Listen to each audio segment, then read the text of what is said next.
So welcome to online class students. So in previous class I was explaining about that is the place of supply. So I think I explained till that is important export. So this is again so on site ಅಲ್ಲಿ ಏನಾದರೂ work ಆದರೆ ಇದು point number 4 ಉಂಟಲ್ಲ on ಸೈಟಲ್ಲಿ ಏನಾದರೂ work ಆದರೆ ಹೇಗೆ consider ಮಾಡಬೇಕು ಅಂತ ಅಂದರೆ ಪ್ಲೇಸಲ್ಲಿ ಎಲ್ಲಿ ಆನ್ ಸೈಟಲ್ಲಿ ಎಲ್ಲಿ ವರ್ಕ್ ಆಗ್ತದೆ ಅದೇ ಪ್ಲೇಸನ್ನು ಪ್ಲೇಸ್ ಆಫ್ ಸಪ್ಲೈ ಅಂತ ಕನ್ಸಿಡರ್ ಮಾಡ್ತೀವಿ. ಯಾವ ಟ್ಯಾಕ್ಸಸನ್ನು ಕನ್ಸಿಡರ್ ಮಾಡಬೇಕಂತ actually in this picture we have three sub categories ಅಂದರೆ 3 ಎಕ್ಸಾಂಪಲನ್ನು ನಾವು ಇನ್ಕ್ಲೂಡ್ ಮಾಡಿದ್ದೇವೆ. So to make you understand let me explain one by one. So first of all first ಎಕ್ಸಾಂಪಲನ್ನು ಕನ್ಸಿಡರ್ ಮಾಡಿ. ಕಾಂಟ್ರಾಕ್ಟರ್ ಮೇನ್ ಕಾಂಟ್ರಾಕ್ಟರ್ ಇವನು ವರ್ಕನ್ನು ತೊಗೊಂಡಿದ್ದಾನೆ ಬಿಲ್ಡಿಂಗನ್ನು ಕನ್ಸ್ಟ್ರಕ್ಷನ್ ಮಾಡಲಿಕ್ಕೆ. ಸೊ ಇದು ವರ್ಕ್ ಪ್ಲೇಸ್ ಎಲ್ಲಿದೆಯೋ ಇದೇ ಪ್ಲೇಸ್ ಆಫ್ ಸಪ್ಲೈ ಆಗಿರುತ್ತೆ. There is no doubt in that. So ಎಲ್ಲಿ ವರ್ಕ್ ಪ್ಲೇಸ್ ಮಾಡ್ತೇವೆ ಇದು ಇವಾಗ ಇವನು ಎಲ್ಲಿದ್ದಾನೆ, ಗುಜರಾತಲ್ಲಿದ್ದಾನೆ. ಸೊ ಕಾಂಟ್ರಾಕ್ಟರ್ಸ್ ಗುಜರಾತಲ್ಲಿದ್ದಾನೆ, ವರ್ಕ್ ಪ್ಲೇಸ್ ಗುಜರಾತಲ್ಲಿದ್ದಾನೆ. ಯಾವ ಟ್ಯಾಕ್ಸ್ ಅಪ್ಲಿಕೇಬಲ್ ಆಗ್ತದೆ ಇಲ್ಲಿ ಇವಾಗ ನೀವು ನೋಡ್ಬೋದು. Case number 1 liable to pay CGST SGST because ಏನದು location of the supplier and place of supply same.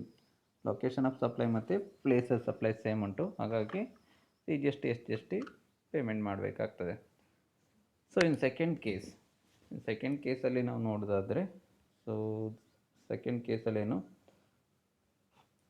Contractor ಕೆಲಸ ತಗೊಳ್ತಾನೆ, ಅಲ್ಲಿ ಗುಜರಾತಲ್ಲಿದ್ದಾನೆ. ಸೊ ಕೆಲಸ ಎಲ್ಲಿ ಉಂಟು, ಗುಜರಾತಲ್ಲಿ ಉಂಟು ಸೈಟು. ಗುಜರಾತಲ್ಲಿ ಬಿಲ್ಡಿಂಗ್ ಕಟ್ಟಲಿಕ್ಕೆ ಇರುವಂಥದ್ದು. ಬಟ್ ಅವನು ಕೆಲಸ ಮಾಡೋದಿಲ್ಲ, ಅವನೇನು ಮಾಡ್ತಾನೆ ಸಬ್ ಕಾಂಟ್ರಾಕ್ಟರಿಗೆ ಕೊಡ್ತಾನೆ ಅಂತ ಎನಿಸಿ. ಸಬ್ ಕಾಂಟ್ರಾಕ್ಟರ್ C1 ಅಂತ ಸಬ್ ಕಾಂಟ್ರಾಕ್ಟರ್ಗೆ. ಇವನೀಗ ಕೆಲಸ ಮಾಡೋದಿಲ್ಲ, is given contract to the sub contractor ಅವಾಗ ಲೈಬಲ್ ಆಗಿರ್ತಾನೆ, ಬಿಲ್ಡಿಂಗ್ ಕಟ್ಟಿ ಕೊಡ್ತಾನೆ. ಅವಾಗ ಪ್ಲೇಸ್ ಆಫ್ ಸಪ್ಲೈ ಯಾವುದಾಗಿರ್ತದೆ, ಸೊ ಪ್ಲೇಸ್ ಆಫ್ ಸಪ್ಲೈ ಗುಜರಾತೇ ಆಗಿರುತ್ತೆ. ಇವನು ಸಬ್ ಕಾಂಟ್ರಾಕ್ಟ್ ಸಹ ಗುಜರಾತಲ್ಲಿದ್ದಾನೆ, at the same time site ಸಹ ಗುಜರಾತಲ್ಲಿ ಉಂಟು. ಅವಾಗ ಯಾವುದಾಗಿರ್ತದೆ, ಸೊ ದಟ್ ವಿಲ್ ಬಿ ಯಾವುದು ಅಪ್ಲಿಕೇಬಲ್ ಆಗಿರ್ತದ್ದು, CGST ST ಇಬ್ಬರು ಸಹ CGST SGST ಅಪ್ಲಿಕೇಬಲ್ ಆಗ್ತದೆ ಒಂದೇ ಪ್ಲೇಸಲ್ಲಿ ಇರೋದ್ರಿಂದ. So in case of third ಕೇಸಲ್ಲಿ ನೋಡಿ. So in third case that is contractor again ತಗೊಳ್ತಾನೆ, ಇವನೇ ತಗೊಳ್ಳುವಂಥದ್ದು. ಸೊ ಮೇನ್ ಕಾಂಟ್ರಾಕ್ಟನ್ನು. ಸೊ ಇವನು ಗುಜರಾತಲ್ಲಿದ್ದಾನೆ, ಪ್ಲೇಸಸ್ ಸಹ ಗುಜರಾತಲ್ಲಿ ಉಂಟು. ಸೊ ಇನ್ಸ್ಟೆಡ್ ಆಫ್ ಇವಾಗ ಥರ್ಡ್ ಸಬ್ ಕಾಂಟ್ರಾಕ್ಟರ್ಗೆ ಅಥವಾ ಬೇರೆ ಇನ್ನೊಬ್ಬರಿಗೆ ಕೊಡ್ತಾನೆ. ಅವನು ಮಹಾರಾಷ್ಟ್ರದಲ್ಲಿದ್ದಾನೆ, ಮಹಾರಾಷ್ಟ್ರದಲ್ಲಿರೋ ಒಬ್ಬನಿಗೆ ಬಿಲ್ಡಿಂಗನ್ನು ಕಟ್ಟಿಕೊಡುವುದು ನಾನು ಬಿಸಿ ಇದ್ದೇನೆ ಅಂತ ಹೇಳ್ತಾನೆ. ಸೊ ನಾವು ಇವಾಗ ಯಾವ to come Maharashtra to Gujarat, ಮಹಾರಾಷ್ಟ್ರದ ಗುಜರಾತ್ ಬರ್ತಾನೆ. ಸೊ ನಾವು between the 2 state transaction, Gujarat different state, Maharashtra different state. ಅವಾಗ instead of CGST SGST IGST applicable ಆಗಿರುತ್ತೆ. ಮಹಾರಾಷ್ಟ್ರದಿಂದ ಗುಜರಾತಿಗೆ ಬಂದು ಇಲ್ಲಿ ಕಟ್ಟಿಕೊಡೋದ್ರಿಂದ ಪ್ಲೇಸ್ ಆಫ್ ಸಪ್ಲೈ ಇದಾಗಿರ್ತದೆ. ಬಟ್ ಟ್ಯಾಕ್ಸ್ ಅಪ್ಲಿಕೇಬಲ್ ಮಾಡಬೇಕಾದ್ರೆ liable to pay IGST, but work contract would be eligible to claim the IGST as a location of the supply. Maharashtra is the place of supply is different. So IGST ಪೇಮೆಂಟ್ ಮಾಡಬೇಕು, but ಅವನು ಇದಕ್ಕೆ eligibility ಆಗಿರ್ತಾನೆ input tax ಕ್ರೆಡಿಟಿಗೆ. So this is example of different ಸಿನಾರಿಯಲ್ಲಿ ಹೇಗೆ consider ಮಾಡೋದು. So look at this is also continue part. So work contract ಈಗ ಬೇರೆ ಪ್ಲೇಸಲ್ಲಿ ಉಂಟು. So this is also interesting. So first cases ಆಗಿ ಇಲ್ಲಿ ಸಹ 3 ಕೇಸ್ ಉಂಟು. ಫಸ್ಟಿಗೆ ಮೇನ್ ಕಾಂಟ್ರಾಕ್ಟರ್ ಗುಜರಾತಲ್ಲಿದ್ದಾನೆ, ಇವಾಗ ಮಹಾರಾಷ್ಟ್ರದಲ್ಲಿ ಸೈಟ್ ಉಂಟು. ಸೊ ಮಹಾರಾಷ್ಟ್ರದಲ್ಲಿ ಏನಾದರೂ ಸಬ್ ಕಾಂಟ್ರಾಕ್ಟ್ ಕೊಡದೆ ಮೇನ್ ಕಾಂಟ್ರಾಕ್ಟರ್ ಅವರು ಏನಾದರೂ ಬಿಲ್ಡಿಂಗನ್ನು ಕಟ್ಟಲಿಕ್ಕೆ ಹೋದರೆ ಅವಾಗ ಯಾವ ಟ್ಯಾಕ್ಸ್ ಅಪ್ಲಿಕೇಬಲ್ ಆಗ್ತದೆ ಅಂತ. ಸೊ ಅವನೇನಾದರೂ ಕಟ್ಟಲಿಕ್ಕೆ ಹೋದರೆ ಅವಾಗ ಬಿಟ್ವೀನ್ ದ ಸ್ಟೇಟ್ ಆಗಿರುತ್ತೆ. ಸೊ ಅವಾಗ ಏನು ಮಾಡ್ತೇವೆ, ಮೇನ್ ಕಾಂಟ್ರಾಕ್ಟರಿಗಾದರೆ ಲೈಬಲ್ ಟು ಪೇ IGST. ಗುಜರಾತಿಂದ ಬಂದು ಮಹಾರಾಷ್ಟ್ರದಲ್ಲಿ ಕಟ್ಟಿಕೊಟ್ಟೋದ್ರಿಂದ ಬಿಟ್ವೀನ್ ದ 2 ಸ್ಟೇಟ್ಸ್ ಆಗ್ತದೆ, ಅವಾಗ IGST ಅಪ್ಲಿಕೇಬಲ್ ಆಗ್ತದೆ. ಸೊ ಅದೇ ಏನಾದರೂ ನಾವೀಗ ಸೆಕೆಂಡ್ ಕೇಸಲ್ಲಿ ನೋಡಿದರೆ, so just minute. So second ಕೇಸಲ್ಲಿ ನೋಡಿದರೆ ಮೇನ್ ಕಾಂಟ್ರಾಕ್ಟ್ ಇವನೇ ತಗೊಳ್ತಾನೆ, ಬಟ್ ಇವನು ಕಟ್ಟದೆ ಇನ್ನೊಬ್ಬ ಗುಜರಾತಲ್ಲಿರೋ ಇನ್ನೊಬ್ಬ ಯಾರಿಗೊಬ್ಬನಿಗೆ ಬಿಲ್ಡಿಂಗನ್ನು ಅಲ್ಲಿ ಮಹಾರಾಷ್ಟ್ರದ ಬಿಲ್ಡಿಂಗ್ ಕಟ್ಟಿಕೊಡುವಂಥ ಸಬ್ ಕಾಂಟ್ರಾಕ್ಟ್ ಕೊಟ್ಟರೆ ಅವಾಗ ನಾವೇನು ಮಾಡಬೇಕು, ಅಗೇನ್ ಸೇಮ್ ಅವಾಗ ಸಬ್ ಕಾಂಟ್ರಾಕ್ಟರ್ ಫಸ್ಟ್ ಅವನು ಕಟ್ಟಿಕೊಡ್ತಾನೆ. ಸೊ ಅವಾಗ ಸಹ IGST ಅಪ್ಲಿಕೇಬಲ್ ಆಗ್ತದೆ, ಯಾಕೆ ಗುಜರಾತಿಂದ ಬಂದು ಮಹಾರಾಷ್ಟ್ರದಲ್ಲಿ ಕಟ್ಟಿಕೊಡ್ತಾನೆ ಅಂತ. ಸೊ ಇನ್ ಕೇಸ್ ಆಫ್ ಏನಾದರೂ ಥರ್ಡ್ ಕೇಸಲ್ಲಾದರೆ ಏನು, ಮೇನ್ ಕಾಂಟ್ರಾಕ್ಟರ್ ಏನಾಗಿರ್ತಾನೆ, ದಟ್ ಈಸ್ ಕಾಂಟ್ರಾಕ್ಟರ್ ಆಗುತ್ತೆ. ಇನ್ನೊಬ್ಬರು ಇವನಿಗೆ ಮಹಾರಾಷ್ಟ್ರ ಸಬ್ ಕಾಂಟ್ರಾಕ್ಟ್ ಅವ್ರಿಗೆ ಕೊಟ್ಟಿದೆ ಅಂತ ಎನಿಸಿ ಅವಾಗ ಯಾವುದು ಅಪ್ಲಿಕೇಬಲ್ ಆಗ್ತದೆ. ಸೊ ಇವರಿಬ್ಬರು ಕಾಂಟ್ರಾಕ್ಟ್ ಪ್ಲೇಸಸ್ ಮತ್ತು ಸಪ್ಲೈಯರ್ ಇಬ್ಬರು ಸಹ ಒಂದೇ ಸ್ಟೇಟಲ್ಲಿ ಇರುವಂಥದ್ದು. ಸೊ ಆಗ liable to pay CGST SGST ಆಗಿರುತ್ತೆ. So this is how you have to be understand here. So this is all ಗೂಡ್ಸ್ಗೆ ರಿಲೇಟೆಡ್ ಆದ ಇಶ್ಯೂಸ್. ಸೊ ಇದು ನಾವು will going to study about services, the place of supply of ಸರ್ವೀಸಸ್ಗೆ related ಆದಂಥ ವಿಷಯ ಇದು. Thus for service any other service the place of supply is general rules. ಇದು general rules, ಇದು ಬೇರೆ ಬೇರೆ ರೂಲ್ಸಸ್ ಉಂಟು. ಜನರಲ್ ಆಗಿ ನಾವು ಸರ್ವೀಸಸ್ಸಿಗೆ ಯಾವುದನ್ನು ಪ್ಲೇಸ್ ಆಫ್ ಸಪ್ಲೈ ಆಗಿ ಕನ್ಸಿಡರ್ ಮಾಡ್ತೀವಿ ಅದಕ್ಕೆ ರೂಲ್ಸ್ ಇದು. Section 12 subsection 2 subsection A registered recipient. Registered recipient ಆದರೆ ಒಂದು ರೂಲ್ಸ್ ಅಪ್ಲಿಕೇಬಲ್ ಆಗ್ತದೆ, ಅನ್ರಿಜಿಸ್ಟರ್ಡ್ ಆದರೆ ಇನ್ನೊಂದು ರೂಲ್ಸ್ ಅಪ್ಲಿಕೇಬಲ್ ಆಗ್ತದೆ. ರಿಜಿಸ್ಟರ್ ರಿಸಿಪಿಯೆಂಟ್ ಅಂದರೆ ರಿಸಿಪಿಯೆಂಟ್ ಏನಾರು ರಿಜಿಸ್ಟರ್ ಆಗಿದ್ದರೆ ಅವಾಗ ಲೊಕೇಶನ್ ಆಫ್ ದಿ ರಿಸಿಪಿಯೆಂಟನ್ನು ಪ್ಲೇಸ್ ಆಫ್ ಸಪ್ಲೈ ಅಂತ ಕನ್ಸಿಡರ್ ಮಾಡಬೇಕು. If the recipient is unregistered then location of the recipient if address is supplied in records. ಅಂದರೆ ಸಪ್ಲೈಯರ್ ಅವರ ರೆಕಾರ್ಡ್ಸಲ್ಲಿ ಏನಂತ ಬರ್ಕೊಂಡಿದ್ದಾನೋ ಅಥವಾ ಏನಂತ ಅಡ್ರೆಸ್ ಉಂಟೋ ರಿಸಿಪಿಯೆಂಟ್ ಇದು, ಅದನ್ನೇ ನಾವು ಪ್ಲೇಸ್ ಆಫ್ ಸಪ್ಲೈ ಅಂತ ಕನ್ಸಿಡರ್ ಮಾಡ್ತೇವೆ. The location of the supplier is if address is not available. Address ಗೊತ್ತಿಲ್ಲದೇ ಇದ್ದರೆ ಸಪ್ಲೈ ಎಲ್ಲಿ ಮಾಡಿರ್ತಾನೆ ಆ ಪ್ಲೇಸನ್ನೇ ನಾವು ಕನ್ಸಿಡರ್ ಮಾಡಬೇಕು ಅಂತ ಹೇಳ್ತೇವೆ. This the general rules. ಸರ್ವೀಸಸಲ್ಲಿ ತುಂಬ ವೆರೈಟಿ ಉಂಟು, ಮತ್ತು ನೋಡ್ತಾ ಗೊತ್ತಾಗ್ತದೆ ನಿಮಗೆ. ಜನರಲ್ ಆಗಿ ಏನು ಮಾಡ್ತೇವೆ, ಸರ್ವೀಸಸನ್ನು 2 ಕ್ಯಾಟಗರಿ ಮಾಡ್ತೇವೆ. ರಿಜಿಸ್ಟರ್ಡ್ ಪರ್ಸನ್ ಆದರೆ ಏನು ಮಾಡಬೇಕು, ಅನ್ರಿಜಿಸ್ಟರ್ಡ್ ಪರ್ಸನ್ ಆದರೆ ಏನು ಮಾಡಬೇಕಂತ. ರಿಜಿಸ್ಟರ್ಡ್ ಪರ್ಸನ್ ಆದರೆ ಅವನು ರಿಜಿಸ್ಟರ್ಡ್ ಲೊಕೇಶನ್ ಆಫ್ ದಿ ರಿಸಿಪಿಯೆಂಟನ್ನು ಅಂದರೆ ರಿಜಿಸ್ಟರ್ಡ್ ಪ್ಲೇಸನ್ನು ನಾವೇನಂತ ಕನ್ಸಿಡರ್ ಮಾಡ್ತೇವೆ, ಪ್ಲೇಸ್ ಆಫ್ ಸಪ್ಲೈ ಅಂತ ಕನ್ಸಿಡರ್ ಮಾಡ್ತೇವೆ. ಅನ್ರಿಜಿಸ್ಟರ್ಡ್ ಪರ್ಸನ್ ಆದರೆ ಅವನೆಲ್ಲಿ ಯಾವ ಲೊಕೇಶನಲ್ಲಿ ಅವನು ಸಪ್ಲೈಯರ್ ಬುಕ್ಕಲ್ಲಿ ಉಂಟಾ ಅದನ್ನು ನಾವು ಕನ್ಸಿಡರ್ ಮಾಡ್ತೇವೆ. ಸಪ್ಲೈಯರ್ ಬುಕ್ಕಲ್ಲಿ ಯಾವ ಲೊಕೇಶನ್ ರೆಕಾರ್ಡ್ ಮಾಡಿರ್ತಾನೋ ಅಡ್ರೆಸ್ಸನ್ನು ಅದನ್ನು ಕನ್ಸಿಡರ್ ಮಾಡ್ತೇವೆ. So that's what general rules. Come to the other classification of services. So look at this. Place of supply of services where supplier recipient are India. So within ಇಂಡಿಯಾದಲ್ಲಿ ಏನಾದರೂ ಇದ್ದರೆ ಆವಾಗ ಏನೆಲ್ಲ applicable ಆಗ್ತದೆ ಅಂತ. So we can see it here. The supply of services directly in relation to the movable property or grant of the rights, construction of the accommodation, marriage, letting out the architect, survey, etc., boarding vessels, lodging, club, etc., ancillary services to the above. So ಯಾವುದಾದ್ರೂ ಇದಕ್ಕೆ ಸಂಬಂಧಪಟ್ಟದ್ದು, immovable ಪ್ರಾಪರ್ಟಿಗೆ ಸಂಬಂಧಪಟ್ಟದ್ದು, board vessels ಮತ್ತು ancillary ಸರ್ವಿಸಸ್ಗಾದರೆ ಅವಾಗ place of supply ಯಾವುದಾಗಿರುತ್ತೆ, location of the property or boat vessel ಆಗಿರುತ್ತೆ.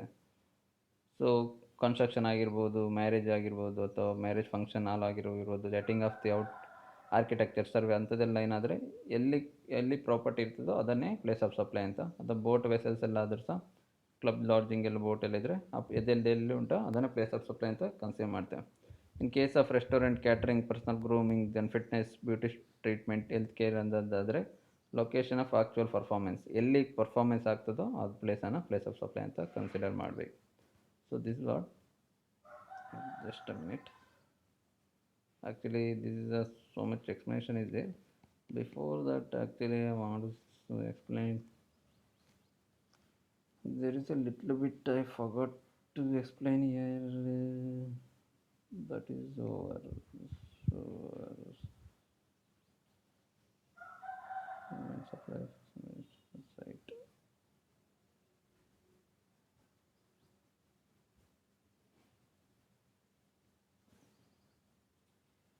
ಸೊ ಬೋರ್ಡ್ ಕನ್ವೀನಿಯನ್ಸಿಗೆ ಇದ್ದ ಸಂಬಂಧಪಟ್ಟಾಗ ಆ್ಯಕ್ಚುಲಿ ನನಗೆ ಹೇಳಲಿಲ್ಲ ಆಗ ಸಂಬಂಧಪಟ್ಟಾಗೆ.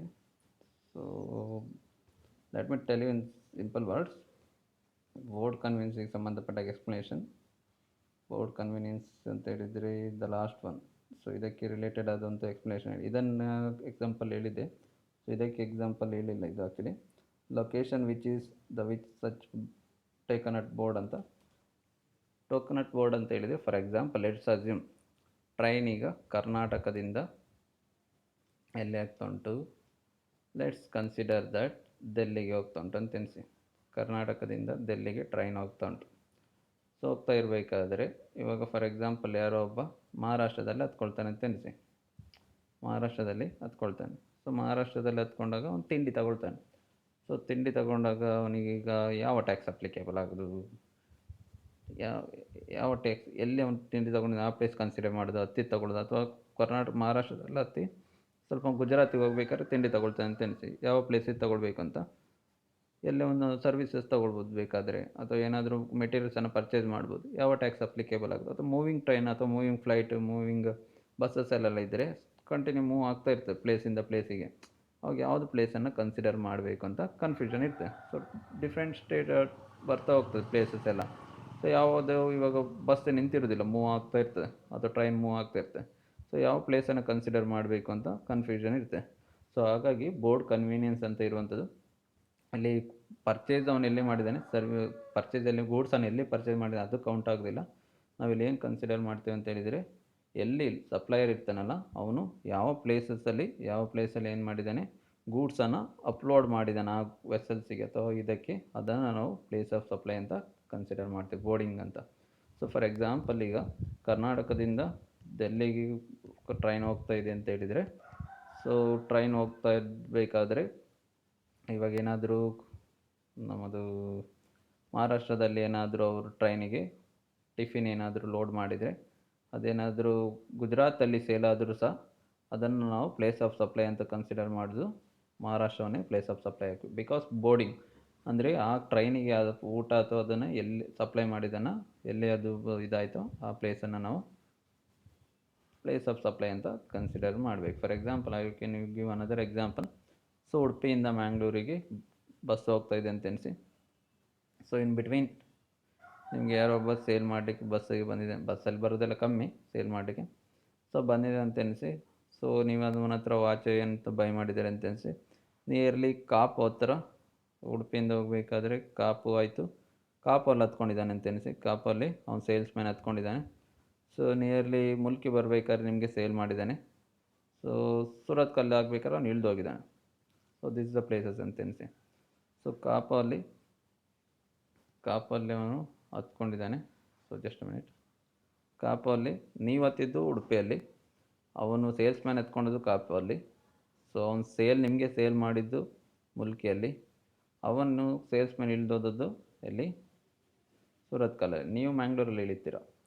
ಸೊ ನೀವು ಉಡುಪಿಯಿಂದ ಮ್ಯಾಂಗ್ಳೂರಿಗೆ ಹೋಗಬೇಕಾದ್ರೆ ಬಸ್ಸಲ್ಲಿ, ಸೊ ಯಾರೊಬ್ಬ ಸೇಲ್ಸ್ ಮ್ಯಾನ್ ಕಾಪಲ್ಲಿ ಎತ್ಕೊಂಡು ನಿಮಗೆ ಏನೋ ಪ್ರಾಡಕ್ಟನ್ನು ಮುಲ್ಕಿಯಲ್ಲಿ ಸೇಲ್ ಮಾಡಿ ಸೂರತ್ ಕಲ್ಲಲ್ಲಿ ಅವನು ಇಳಿದೋಗಿದ್ದಾನೆ.